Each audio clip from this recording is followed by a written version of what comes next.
I've been out here sampling all the new perfumes over at Sephora to see if any of them are worth a full bottle or not. And I have so many thoughts. I sampled 25 fragrances over the course of a week, and I have so much to say about all of them. So we're ranking all 25. Which ones are overpriced? Which ones are fire? I'm going to let you know, because me and Fragrantica and all the reviewers out there, we're not on the same page. We have very different opinions about what is good and what is not. And I'm going to tell you what I think, just in case you're interested in picking up any of these fragrances, or you just want to hear me talk, because we have a lot to talk about. Now, let's get into it.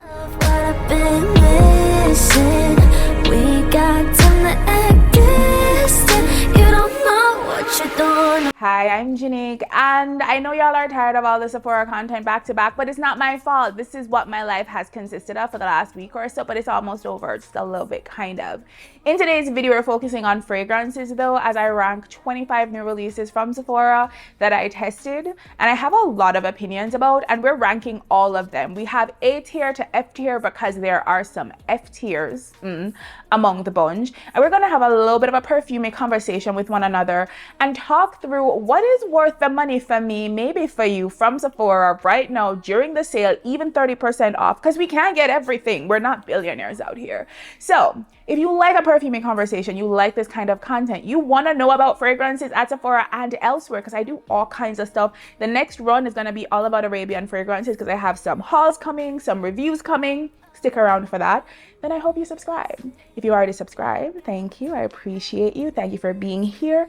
Now let's get talking about these fragrances, because there's so much of them and so little time to get through them. Let's get into it.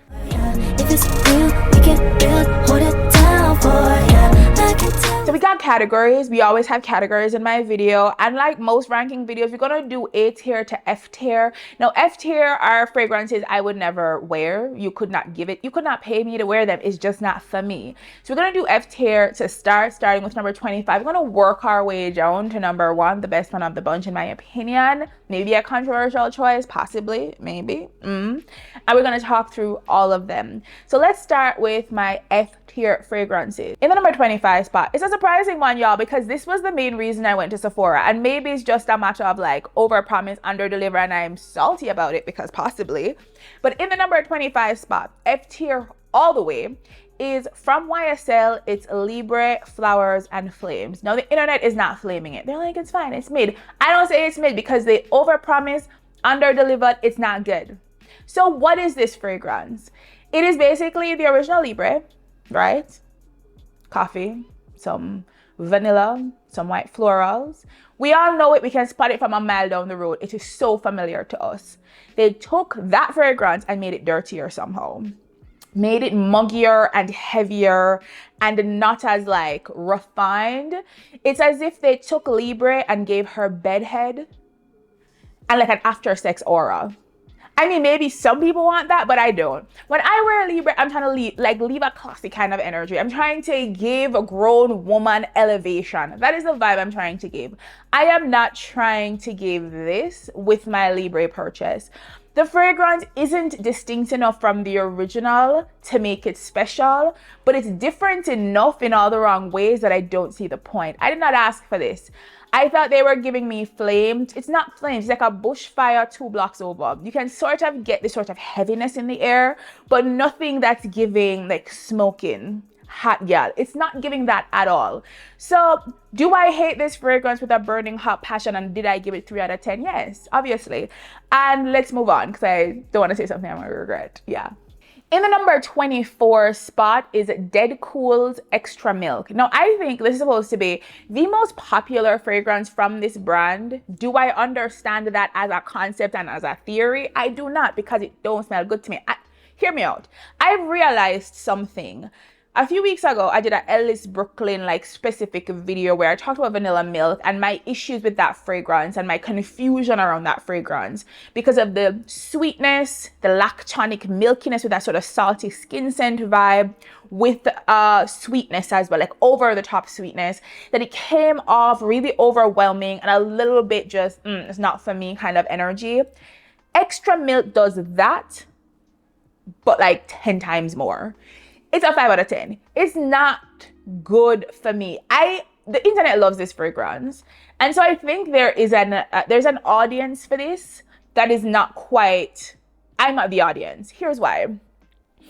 When I get over the top milky lactonic fragrances, there's a certain kind of crispness and thinness to the sweetness that I am prepared for, in the way that commodity milk gives us almost a marshmallowy sweetness with that creaminess, or a vanilla ice cream adjacent fragrance will give us.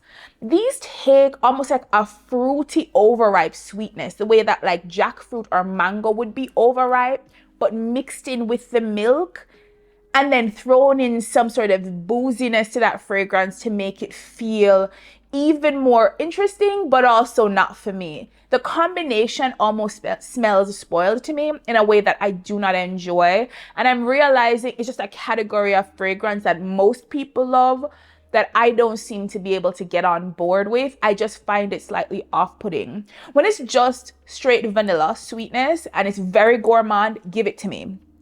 But once it introduces this sort of salty skin scent sort of element to that gourmand over the top sweetness with that milkiness, that sort of, I'm not calling it breast milk, but like that all together, I'm just like, what? I don't want to smell like that. That does not smell good to me. But I see that a lot of people love it. It's just not my vibe at all. I'm now rethinking my choice to do this from 25 down because I'm just starting off this video with a whole bunch of negativity. I should have rethought this choice. I'm sorry, y'all.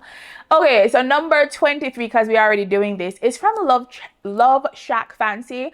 I've been meaning to check out this brand for a minute because the bottles are so like cottagecore girly, maybe coquette kind of vibes. Very fun, girly, youthful. I was intrigued.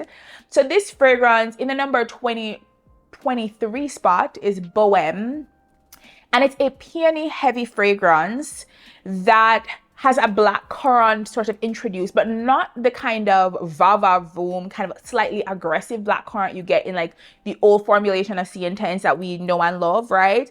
It's not that. It's just sort of milder version of black currant with like a slight bit of tartness, mostly sweetness.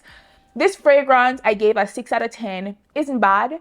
It is a pretty classic floral fragrance. It's peony, it's black currant. There's some white amber in here. It's just very sort of straightforward, simple, nice enough. But Love Shack Fancy isn't a cheap brand. So unless you just love the bottle, there are better fragrances in my opinion as a floral lover, as a peony lover, than this one. It is so straightforward basic that I feel like it's not worth the price tag to me personally. So I'm underwhelmed. I'm not offended by it, but I'm definitely underwhelmed by it, and it's D tier for that reason. I would wear it if it was like on my sister's dresser and I was rushing and I needed to put something on last minute, but like, would I strategically choose this over something else? No, absolutely not. So we're still in the D tier. I'll let you know when we're out of D tier.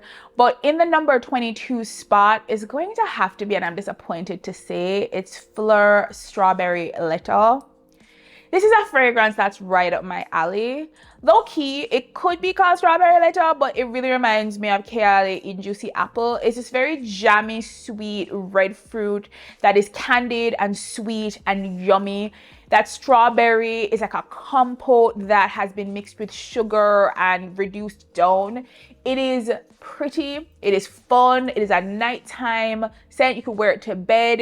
There's nothing confrontational or harsh. There's no sharp edges in this fragrance. I got 2 hours. I didn't even get like no time out of this fragrance. Of everything that I tested, it had the shortest lifespan.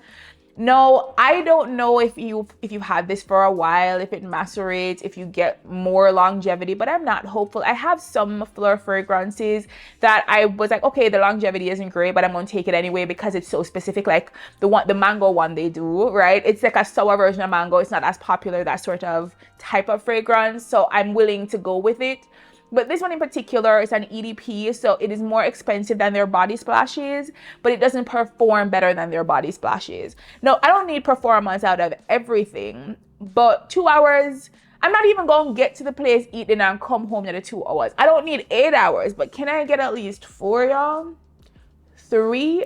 Basically, The performance makes it a no-go for me personally, but I understand for people who don't care about longevity why they love this anyway. And I feel like a hypocrite saying longevity so many times as I love eating juicy apple, but I like that one more, so I'll forgive it for its like failures more. In the number 21 spot, still indeed here, is going to have to be, and I feel sad saying this, is Jean Paul Gaultier's Divine Le Parfum. The bottle is so beautiful. Here's the thing, I didn't love the EDP version that came out a year ago that everybody else seemed to like. It was a little bit too powdery and a little bit too mild for me. It was just not my vibe at all. And the new version is similarly muted than what it's giving. Now they've chosen Lily as the primary floral, not Lily of the Valley, which is like a very pungent white floral that like matches Jasmine's energy with the realness. It's Lily. It's more textural, it's more waxy than anything else. We have this slightly candied orange in the opening, and everything else is just really restrained and stripped back. Now for that bottle, it might be worth picking up because it is real pretty. But all of their bottles are kind of pretty, and for the sort of scent that's in there, it's really not saying very much. It's nice. It's sweet citrus meets floral barely there, and some amber in the base. I think there's some benzoin as well. It's fine if boring. So it's a 6 out of 10, just like the Fleur. The Fleur is a better scent, but the Divine has better performance. Either way, both of them are a no-go for me because not good, not that good at all. In the number 20 spot, and the last of the D tier before we head into C tier territory, is one that even though I'm giving it a 6.5, so better than the last fragrance, I am more mad at because what the fuck, Armani? This is the reformulated version of C Passione Intense, a favorite fragrance of mine. Do I own almost all the fragrances in the C line plus reformulated versions? Yes, because Armani gets the C line so well. I have whole shorts just comparing them. Just being like, okay, this is how you tell the difference between Eclat and C-Pack, because I love these fragrances. I was excited to try this just like I was excited for the Libre because I stay wearing Libre. Libre Intense is my favorite Libre, just by the way. And I go in and I try C Passione Intense, y'all. And they've taken out all of the intensity. All of that sweet, jammy, tropical fruit that gave it all kinds of punch. What we have now is soft, sweet powderiness. It has gone from we on vacation and we out in these streets to girl next door in the sort of demure energy of the fragrance. Now, I feel like Armani could have done this with My Way. Like this could have been a version of My Way. And I think it would have fit better with that line, with the sort of energy of that sort of line, the sort of girl next door energy of My Way Floral, etc. But C deserved better than this. C Passione especially deserved better than making it so soft and pretty and light and angelic that it does not fit the name anymore. So if you loved C Passione or C Passione Intense and you thought they were giving us a different version of that intensity, they did not. They took all the intensity out and gave us Demure because I guess that was trending. Nobody wanted this. Literally, that was my note. Who asked for this? Have you subscribed yet? I would appreciate you subscribing. I'm not begging or anything. I'm just asking nicely. I'm reminding you because you totally wanted to do it. Thank you. Now let's get back to the video. Now we're getting into C tier territory. So what do I think about C tier? If there's like a deep discount, or if somebody gifted a fragrance in this category to me, I would appreciate it. I would wear it down. I would enjoy it. But given how disgusting my wish list is, I would probably never purchase a fragrance from the C tier. It's nice, but for whatever reason, it is not a fave. And near the top of the C fave, in the number 19 spot, is the other Libre that I had not gone out of my way to try. I think it's been out for more than a year. Didn't go out of my way to try because I saw aldehydes in the list of notes, and I live by the motto fuck aldehydes because it's not for me. But I decided to give it a try because I was there. And the other Libre so disappointed me, I wanted to be disappointed some more. And you know what? I didn't hate it. It is not quite my vibe, but I could appreciate it. And there's a version of me that would wear this, but not buy it. Let's talk about it. This fragrance has aldehydes, bergamot, lavender, vanilla, benzoin. It has, in my opinion, that sort of vibe of iciness or steeliness. There's a coolness to this fragrance without being entirely like unapproachable, because it has these like hints of powderiness layered on top of this quote of coolness to the fragrance. It feels like an unbothered queen, right? Like there's something kind of stoic about this fragrance with like doses of softness. I thought it's clean, but it's pretty. It's womanly, girly, both at the same time, without feeling like overly embellished, overly fruity, overly floral. I want overly all of those things. So it's not quite for me, but I get why people enjoy this fragrance so much. So it's not quite my vibe, not something I'd go to my way to purchase, because the scent profile is not something I'd reach for on a regular basis. But if somebody gave this to me, I'd wear it down. It's nice. It's a 6.5 out of 10 for me. And that is Libre Absolute Platine. I have the name on the bottle on the screen. It's one of the silver bottle. It's nice, y'all. It's pretty. And if you like a cleaner smelling fragrance that doesn't go too over the top with the sweetness or the floralness, I think this is a great option. In the number 18 spot, y'all, more Ellis Brooklyn. I already have a video on Ellis Brooklyn. We're talking Ellis Brooklyn again. In the number 18 spot is Miami Nectar. Now, once again, like the Libre Absolute Platine, I think that's the name. This is a fragrance that didn't quite feel like me, but I could appreciate it. And I enjoyed it. 7 out of 10. So what is in here? Or what does this feel like? It feels like a Miami party. There's something very boozy. There's something syrupy, sticky, sweet. And there's salty, sandy beach all coming together. It feels like a weekend in Miami making bad choices. The liquor in here, I don't know if they say there's liquor in here, but I get like hypnotic, sort of sweet, boozy, a little bit juvenile, right? Like it just feels a little bit over the top in its party sort of vibe. That is the energy of this fragrance, with this undercurrent of salty sandiness that I think very much evokes like a Miami party. I thought this fragrance was really like fun and bright and exciting in that sort of like novel kind of way. I think the opening of the fragrance is a bit chaotic. You get hit with booziness and sweetness, over the top sweetness, almost stickiness. It comes in all at the same time and you don't know what to do with it. But once it gets to the mid, everything starts playing together a lot better, and I think it comes together nicely. Like I said, I think it's a nice fragrance. It's a fun fragrance. It's a party fragrance. It's very specific in the vibe it wants to create. Now, if I was going on a vacation in Miami next week, I'd specifically buy this and spray this every day that I was down there to associate this fragrance with that experience. In the number 17 spot, I have Love Shack Fancy's Endless Dreams.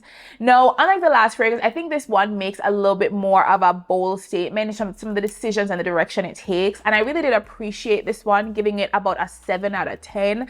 I liked her, wasn't obsessed. I think with a couple of changes, if I were to layer this fragrance with certain things, it could be a 9. But as it stands on its own, it wasn't. It was a 7. So let's talk about what's in here.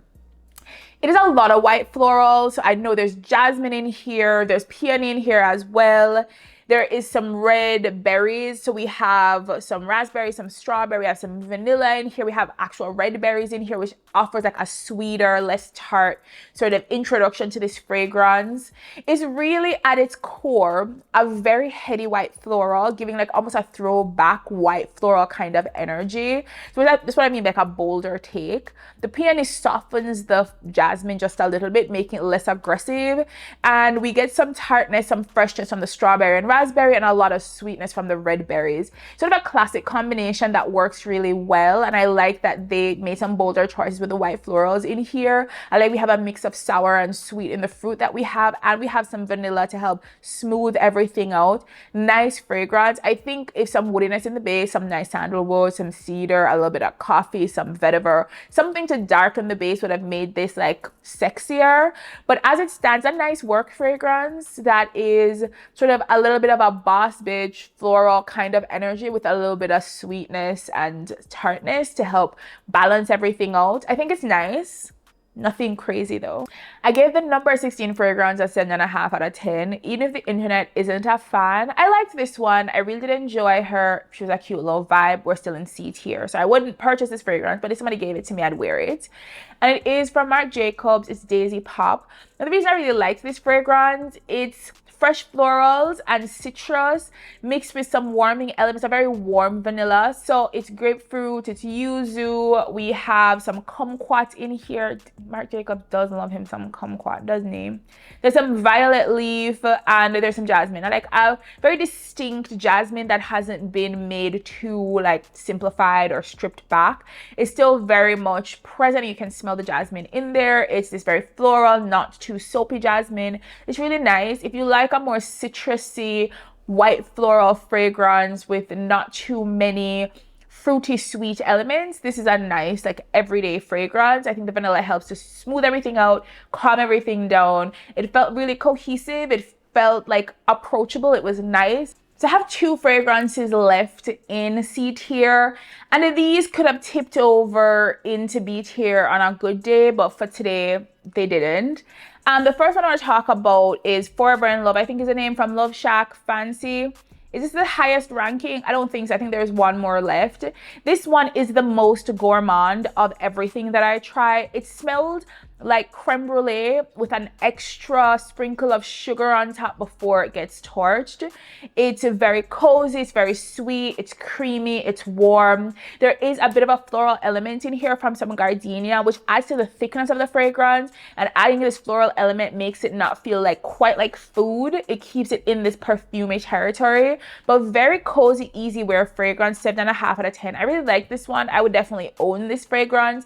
It's not one that like I would be obsessed with, but I think it's really nice. I love a creme brulee adjacent fragrance any day because I just love that sort of scent profile, and I think this one was done really well. Now the last fragrance in my C tier list is going to have to be Lancome's La Vie Belle Elixir. I thought this was a nice fragrance. I thought it was very playful and fun. It was definitely a life of the party kind of fragrance, and I appreciated that. Now I'm a fan of the La Vie Belle line. Call me basic, I don't care. I really enjoy the fragrances from this line. Last week I just posted a little bit of a short talking about Iris Absolute and how much that makes me feel pretty. This fragrance to me felt like a candy bowl, where you had all different kinds of candy, marshmallow candy, fruit candy, there was jelly candy, sour candy, all sort of mixed together, and you sort of smell them distinct from one another, all playing off one another, but kind of working together in this sort of piercingly sweet kind of way. It takes the sort of classic La Vie Belle sort of DNA and it ratchets up the sweetness all the way up. Now they say there's like rum in here and some darkening elements, maybe cedar, something in the base. You only really get that, at least with the like booziness, only really in the opening. By the time you get to the mid, most of that is gone, and all you're really getting is candy sweetness. And even in the base, that sort of some of those hard edges from some of those darker notes aren't really discernible in any real way. Like you get that there's something there, but what it is isn't entirely clear because it isn't very strong. I think this, again, a fun party fragrance, life of the party. You're having a great time. You want something really like lively. This fragrance fit that bill. It's not taking itself too seriously. Really nice one. Now let's get into the B tier fragrances. These are the ones that I would absolutely pick up on a deep enough discount or found it on a discount website at the right price. I would grab these. I really enjoyed all of these fragrances, getting 8 or 8.5 out of 10 from me. I'll specify which got which. Starting with the number 13 fragrance. Really enjoyed this one. Didn't think I'd like it as much as I did. And it's from the 7 Virtues and it's Candied Lychee. Now y'all know we've been coming out of a lychee era with so many fragrance houses, so many brands making lychee adjacent fragrances. Here we have another one, but it's a more playful, sweeter, more youthful version of lychee, not quite as tart as we find in other lychee fragrances. Now this one takes peony, lychee, some vanilla, some crystal amber is what they said. But really what it is sort of very syrupy, sweet, thick lychee juice, right? Mixed with something in the back that's giving it a bit of a kick, some darkness to the fragrance. A lot of fun. Didn't expect to like it as much as I did, but I really did. I think this is full bottle worthy at the right price. It was an 8 out of 10 for me. In the number 12 spot, getting another 8 out of 10 for me, but I liked this more than the 7 Virtues. And it is from Ellis Brooklyn and it's Dare Sky. Now, did I expect this from a fragrance called Dear Sky. No, I sort of expected a much fresher, sort of airy, cloudy kind of fragrance. Not what I got. This is tuberose, so very white floral fragrance mixed with things like rhubarb and honeydew. So there's a sweetness and a tartness in here. So we have a fresh white floral mixed with some sweet and tart fruit. Very classic, beautiful combination. This feels clean, airy, light, but also very girly and feminine. I had mentioned in my Ellis Brooklyn video that most of their fragrances either gave me it girl, clean girl, or cottage core. If I were to like slap a aesthetic onto this fragrance, I would say this is coquettish. Like that is the vibe of this. It's like girly, soft, sweet, in this sort of very like youthful I love pink kind of way. Really pretty one. I wouldn't say it beats florist for me, but I would definitely buy a full bottle of this and live it up. Definitely. In the number 11 spot, yeah, that's where I am. The last one's number 12. In the number 11 spot, earning a very well-deserved higher 8 out of 10 than the other two, is Dolce & Gabbana, right? Devotion Intense, right? Devotion Intense. No, this came out last year. It hit everybody. Everybody loved it. It was this sort of candied citrus over a very soft white floral. This is one of the only true intense versions that I've seen. A lot of the intense versions that we've talked about today, the elixir version, whatever, it sort of transforms and makes a lot of changes to the sort of core DNA of the fragrance, except in the case of Flowers and Flames, which took the same and just made it worse. But that's not the point. What we're talking about is this one. This is a true intense version of Devotion. It takes the sort of sweet candied elements, ratchets it up. It takes the floral elements, makes it thicker and heavier. It takes the creamy base and some of the darker base and makes it even more. So it takes the musk and makes the musk heavier. It takes all the elements of the original, the lighter touches of that, and makes it more intense for this version. So if you liked that one and you wanted it to be heavier in certain respects, this one does exactly that. I think it's a really pretty fragrance. It introduces some hazelnut to give us like a little bit of nuttiness on top of everything in the fragrance. The orange blossom is still there, giving us exactly what we want. Really pretty, really beautiful, sexy, slinky, date night type of fragrance that I think doesn't miss at all. I think it's really nice. I love both. I have the original, so I don't think this is for me right now. Once it's done, I may make the switch to the intense version because I think it's really lovely. In the number 10 spot is Moon Dance from Love Shack Fancy. I knew there was one left on the list. I loved this one. 8 out of 10. More than Devotion. I'd buy it more than Devotion. I'm shocked to tell you, but I would. It's nice. This is a meeting of florals and gourmands together. Ignore what the notes say. It don't smell like that. They say it's rose and magnolia and sandalwood. It sounds very floral. That's not what it is at all. It smells like very thick toffee, right? It's heavy, it's sweet, it's sticky, it's warm, it's nice, right? And that's mixed with a white floral like magnolia that is kind of waxy and heavy. And that's pulled together. We get this sort of perfuminess from the florals. We get this heavy, sweet, thick stickiness from a sort of gourmand element, and it comes together over what feels like a darker than sandalwood base. They say it's sandalwood. It feels more like cedar or ebony. It feels like a very darker, a much darker, heavier base than what they're reporting. And as it dries down, that woodiness comes through more, but it feels like woodiness with sugar sprinkled on top of it. There's something kind of addictive and nice about it. It's like sweet, sexy, understated, flirtatious, without being overtly so. Like that is a kind of energy of this fragrance. And I very much really love this one. Of all of the ones that I tried, and we've ranked all of them at this point, this is my favorite by a long shot. I'd buy it over the Devotion, even though that one's so fire. This one is so pretty. Loved it. Now we've gotten to number 9. Here's the thing. This is Nest Black Tulip. The reviews aren't great. And I know why everybody's wrong. They're not wrong because I understand. There's a heavy patchouli in this fragrance. There's a heavy patchouli and there's a lot of pepper. It's essentially mostly a fruity fragrance. It is mostly plum. It's dark, it's juicy, it's a little sweet, it's dripping, it's heavy, it's nice, right? It's sweet, it's just a juicy, fruity fragrance. But then, by adding in this very sharp, aggressive, assertive patchouli and a whole bunch of pepper, I think it adds a whole bunch of dimension, sexiness, mystery to the fragrance. But I understand in a feminine fragrance, the patchouli and pepper can be turn-offs.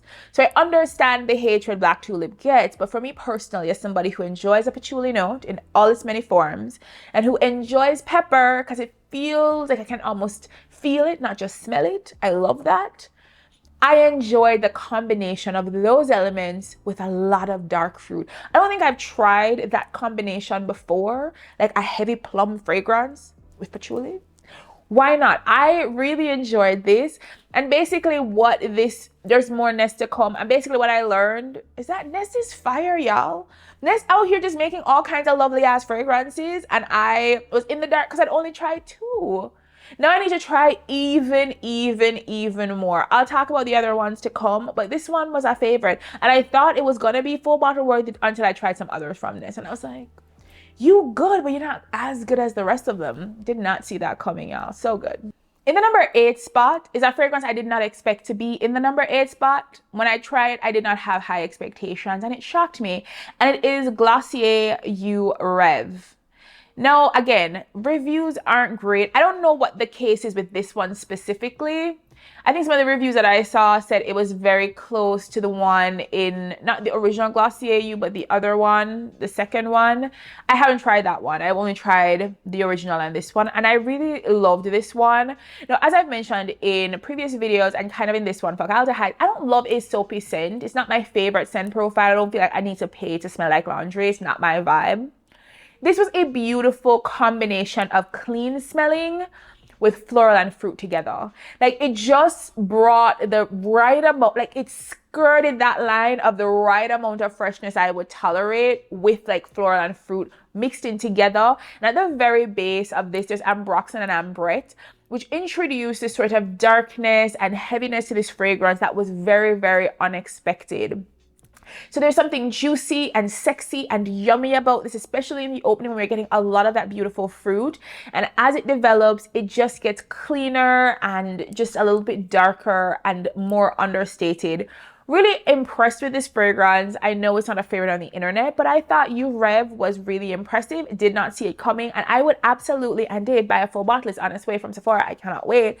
I'm going to talk about it as I wear it down multiple times. Loved this one. And so impressed with it, y'all. 8.5 out of 10. Easy. In the number 7 spot is the other DedCool fragrance, the Original Milk, which isn't as popular as Xtra Milk, but in my opinion is so much better. Now, what makes this different? It does something I think that is kind of interesting. It takes it's a fresh fragrance. It is a clean smelling fragrance, but it smells milky. It's milky clean. Is that a thing? It sort of doesn't take on all those sweeter elements of Xtra Milk. It just gives us a sort of salty skin scent, milkiness with musk. That's it. That's the extent of it. So if you love lactonic fragrances and you just want it to be milky and musky and a little bit salty on your skin with not a lot of extra shit going on, this gives us that. Now, they don't say there are floral elements in this fragrance. I get floral elements, something like jasmine or lily of the valley that has like a little bit of a greener, soapier tinge, but just a mild, sort of mild version of that introduced in here to help power through that clean smell in this fragrance. I thought it was really nice, good everyday fragrance if you want something milky without it being too sweet, too gourmand. I think this was a beautiful like representation of that. I will never understand where Xtra Milk is more popular, because I think if you love a lactonic fragrance, this is the way to go for me anyway. Personally, really enjoyed this, really impressed. 8.5 out of 10. Didn't see that coming. Also, the longevity was solid for a fresher fragrance. Really loved this one. That's Milk from DedCool, y'all. We're finally leaving B tier. You've been with me for a while now, and I only got 6 left, y'all. We're almost to the end. Yay. Let's talk about it. Let's talk about it. So in the number 6 spot, and it almost got bought. It made it into my cart, made it out of my cart, made it into my cart, made it out of my cart. And it is Jimmy Choo, I Want You, Le Parfum. Y'all, I have the original and the flanker, I Want You Forever. And so I said, just get the third one and done and stop fighting it. I didn't get it. I had self-control. But it is really, really pretty, y'all. It is gourmand meets floral. It smells mostly vanillic with a lot of florals in there, with a lot of dimension. It's a very sensual date night type of fragrance. It is praline, so very sweet, thick, creamy, nice, right? Mixed with a very heavy and pretty gardenia. There is some pear in here for some sweetness. I think there's some blackberries in here to add some dimension. Beautiful sort of gourmand floral, vanilla type of floral fragrance that is very sensual and very like flirtatious. That is the vibe of this fragrance. There is some sandalwood in the base. It's a bit of a darker, heavier sandalwood, making this feel a little bit more grown, more elevated. Loved this one. Was not disappointed by it. A tier to start in the number 6 spot. Jimmy Choo, I Want You, Le Parfum. Yes. In the number 5 spot is another Nest fragrance, and it is Vanilla Bourbon. It is not overhyped. That is what I want to say. No, the internet would have you believe, especially fragrance that is mid. It's like a 3.8 or whatever. I don't know what they're saying over there. They're wrong. It is such a sexy, flirtatious vanilla fragrance. It is boozy, sweet vanilla. Very sweet, boozy vanilla. There is something dark, sort of mysterious and heavy in the base. Maybe there's some amber, some musk. There's some sugar, some vanilla, some jasmine. It is just a really beautiful vanilla fragrance that mixes together all of these elements so well to make it feel really sexy and flirtatious, maybe even assertive. I really enjoyed this vanilla fragrance. I love the booziness of it. I really just was impressed by how pretty this was, and I really wanted to have this one. Absolutely. I gave this a 9 out of 10 for me. I just thought it was top tier and really, really impressed me. Number 4. Number 4 is Pac Rabanne. I think it's just Rabanne, no. And it's Fame Parfum. Did I try the intense version? I did not, but I tried this version.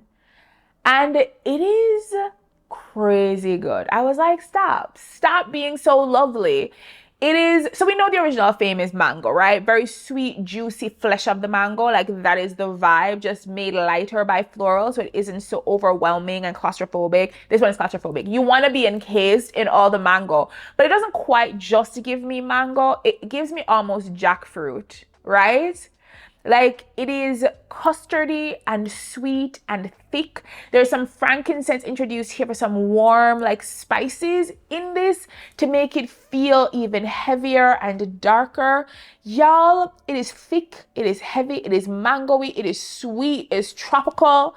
It smells like a heavenly tropical mango drink that is too thick. You're just like, yes, give it all to me. It's just a really beautiful, lovely fragrance. If you love that kind of scent profile, it does not pull any punches. It does not try to be balanced. Like it just goes for it in the over the top mango smells and sweetness. And it is so juicy. It's so pretty. I absolutely fell in love with this one as soon as I smelled it. I need it. I really do. I really do. It's so pretty. I love her. The number 3 fragrance is a surprising one because the opening of this fragrance had me saying, stop it, no, this is not for me.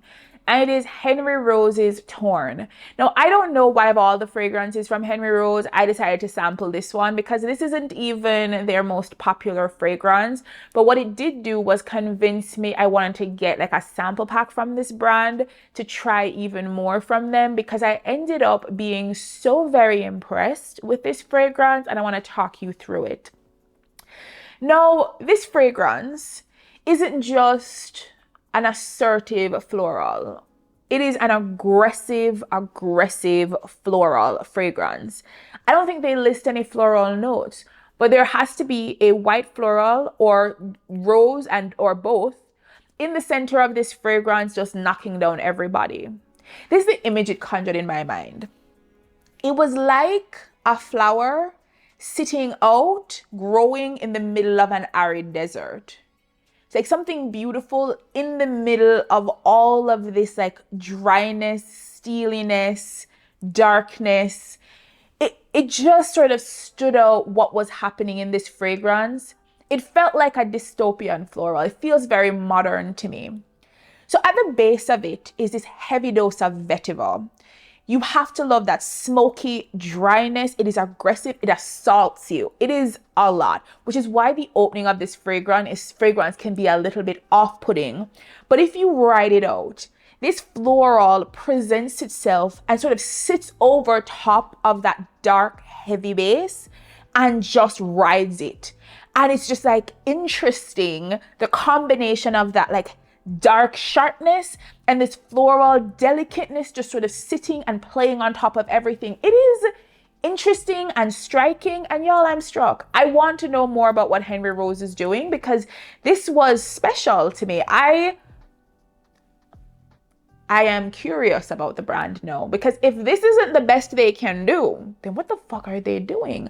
I need to know more. I'm going to check it out and I'll report back a specific Henry Rose video, a dedicated video, because hello, I hope they don't disappoint me now, y'all. So the number 2 fragrance has been critically panned, and I don't understand why people don't love this fragrance. Now here's the thing, when I first sprayed this one, I gave it a 5 out of 10. I was not feeling it at all. But the mid and the dry down of this fragrance I thought were really lovely. And the overall experience, especially the bulk of time I was wearing this fragrance, was fire. And I fucking loved it. But it's just not a fave for people right now. And I don't know what's going on. And it is Burberry Goddess Intense. What are y'all experiencing with this fragrance that I am not? Can you put it down in the comment section? Because people seem to hate this fragrance with a burning hot passion.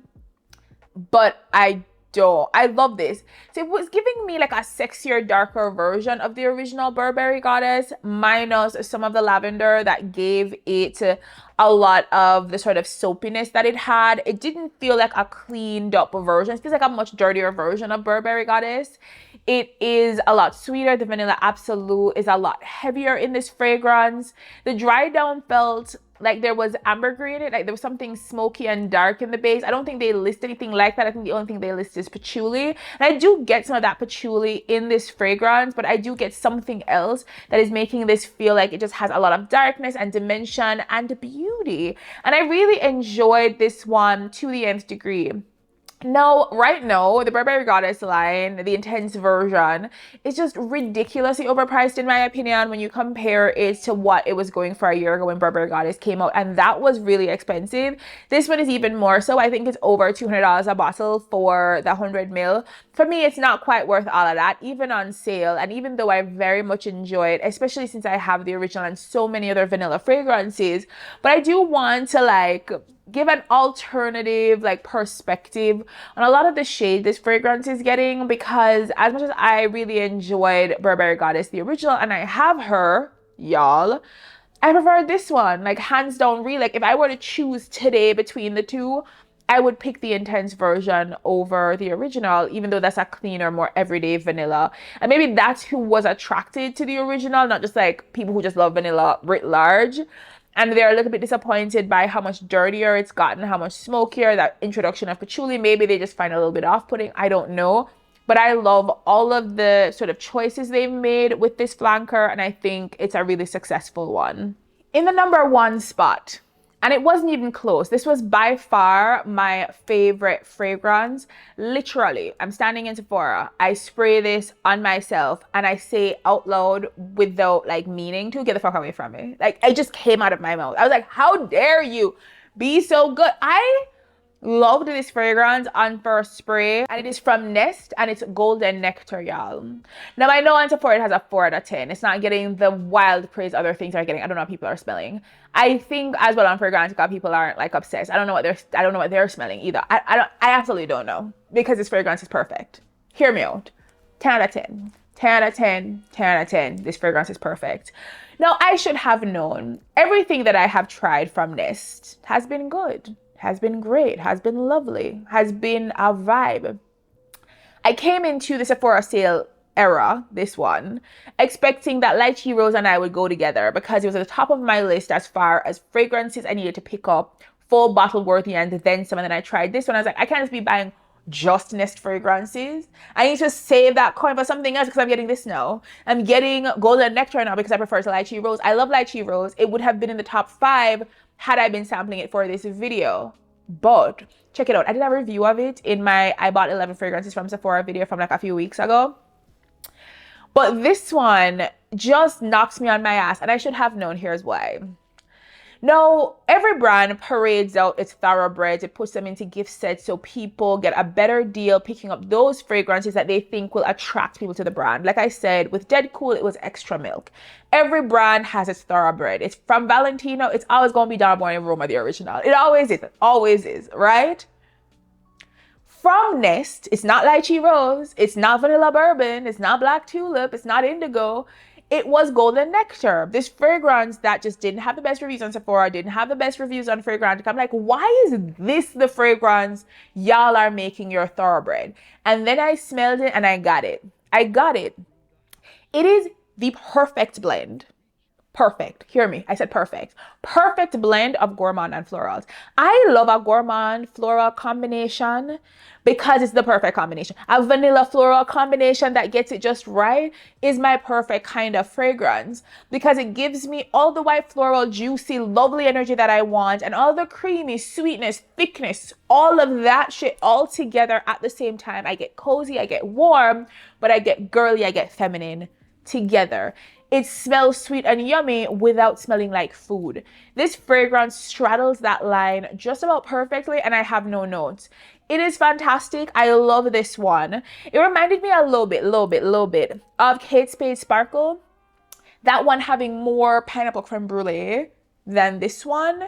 So not quite as foodie as that one. But that one does a really great job of straddling, again, the line between floral and gourmand. And this one does it in the most beautiful way. It's so cozy, it's so yummy, it just warms your heart. It just feels so like a peaceful, happy place. Like that is the vibe of this fragrance. I'm not trying to seduce anybody, I'm just trying to live my best life in this one, and I love this one so much.